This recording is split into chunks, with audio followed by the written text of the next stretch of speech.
As a kid, when I was about 5 or 6, I'd get taught a lot about conflict and mainly about World War II, the politics that got into it, what happened in it, the makings of atom bomb, the makings of a gun, anything to do with conflict and war and politics within it.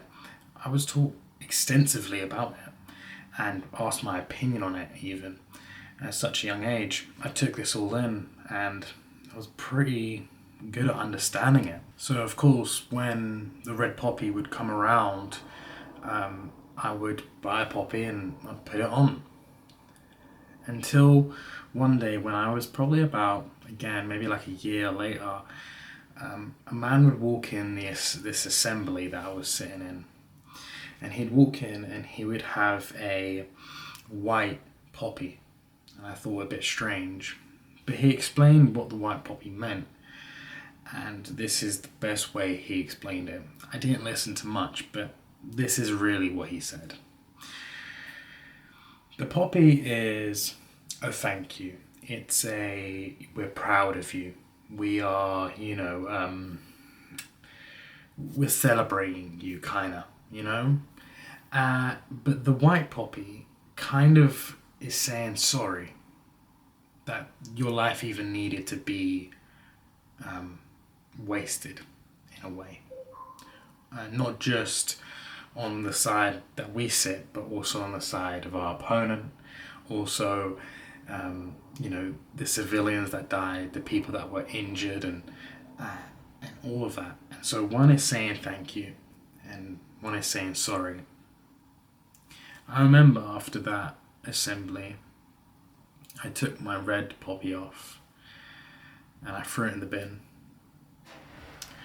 and I wore a white poppy, and I was maybe about 6 or 7, and I never wore a red poppy again, because I believe that saying sorry is really what we should be saying, not thank you.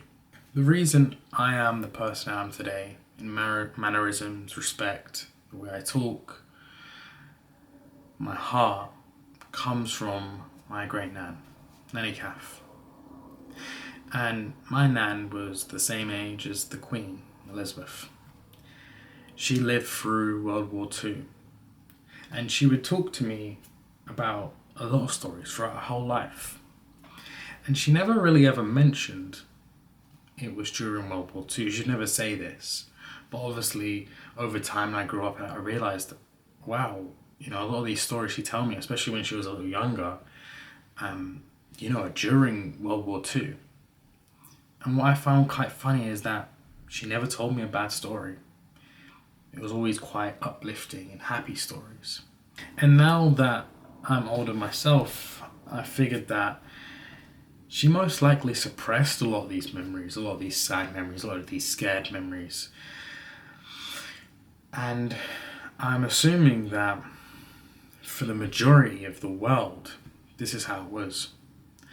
These memories were suppressed, they were hidden away, they were tucked away. Now, why do I bring this all up? Well, I believe that we are at the start of a world war. Now, I really, really hope that we can turn things back. But unfortunately, if going off history, we know that probably isn't the case. Unfortunately. We didn't start to say World War II or World War One till a fair bit after these wars. And I think that's where we are right now. We're having war, and it will get bigger and it will get bigger, and only later on down the line will we actually coin it World War III. I talk about my nan and about these suppressive memories and these upset things and the grief and the pain, because for me, I don't understand why any war should ever be waged. As a kid, when I got hit, when I got punched, when verbal violence was coming around, I would hit twice as hard You punch me, I'm gonna punch you harder. You say something mean, I'm gonna say something way meaner back. And I'd done this for the majority of my life. As a kid, I heard that, the Bible was being read to me, and they said, if you get hit, turn the other cheek. I thought, no, that's stupid. You should definitely hit back with aggression. Make sure they feel that pain. And I did that most of my life. And you know what? Every time I did, I never felt better. Never felt good. I didn't feel like a bigger person. I didn't feel like sometimes that they even deserved what I gave them. When I got a bit older, I started to learn that turning the other cheek is actually very hard to do, and sometimes feels very painful in the moment, but after, it is a million times better than hitting back.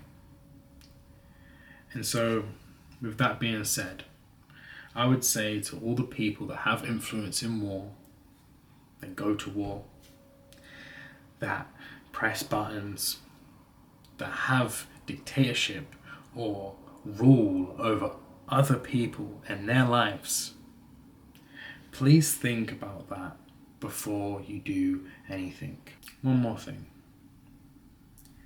For some reason in this world, we get taught that we are all very different. From country to language, skin color, rich, poor, ugly and beautiful, evil and good. We get taught that we're all so different. And we are. But you know what? There is one thing that ties us all in together. And that is that we are human. And no matter how much you think we are different, right? How much you've been told that we are so different from each other, understand that we actually aren't that much different. We do things. We protect our loved ones. We need to eat, sleep, and have shelter. We love, we hate, we get angry, we have emotions, we get scared. We're a lot more alike than the people at the very, very top would like you to think. And so the lesson here today is when you see someone that looks different, acts different, don't worry about that too much. Try to identify what is the same between you two people. Because I guarantee you, if you look for it, you will find it. If you look deep enough, you will find it. That's everything. I'll talk to you guys tomorrow.